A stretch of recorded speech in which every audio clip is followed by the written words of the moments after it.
Could you describe for us your biggest writing obstacle and how you overcame it?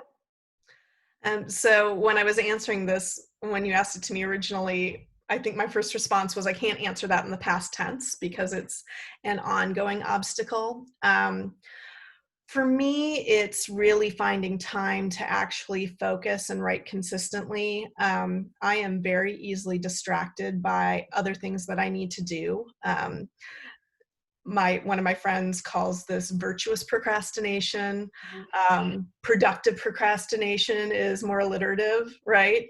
And then my dissertation advisor used to say, Vanessa, you have lots of task energy, which wasn't a bad thing, but it did mean like I'm so likely to go do the laundry when it's there, or like unpack all the books out of my boxes from just moving, or anything, right? Planning my classes for the fall, because there are things that need to be done. And if I find myself in a moment where I'm frustrated with the writing, instead of sitting there and really working through it in the moment, a lot of times it's easier to just get up and do the other thing first and try to come back.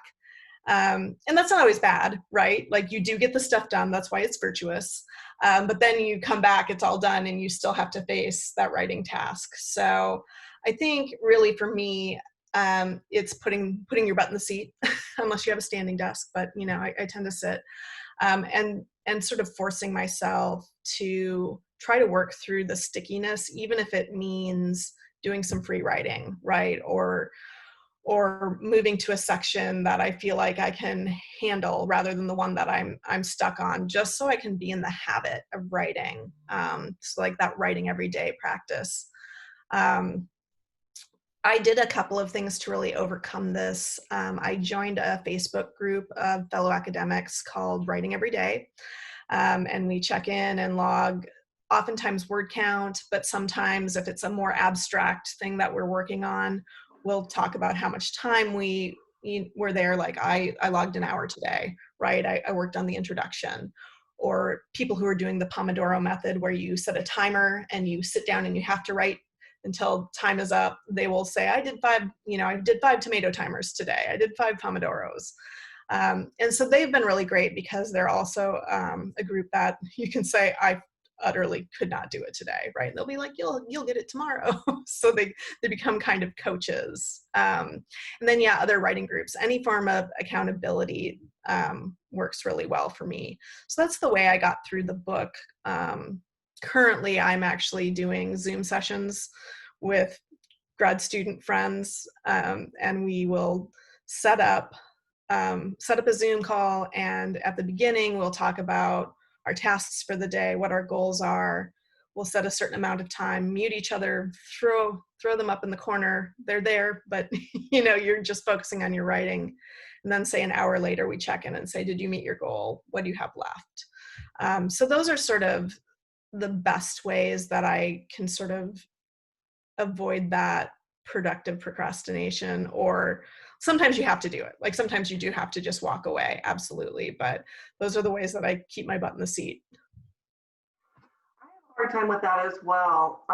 With the productive procrastination. I like that. I'm gonna start using Yeah. Yeah.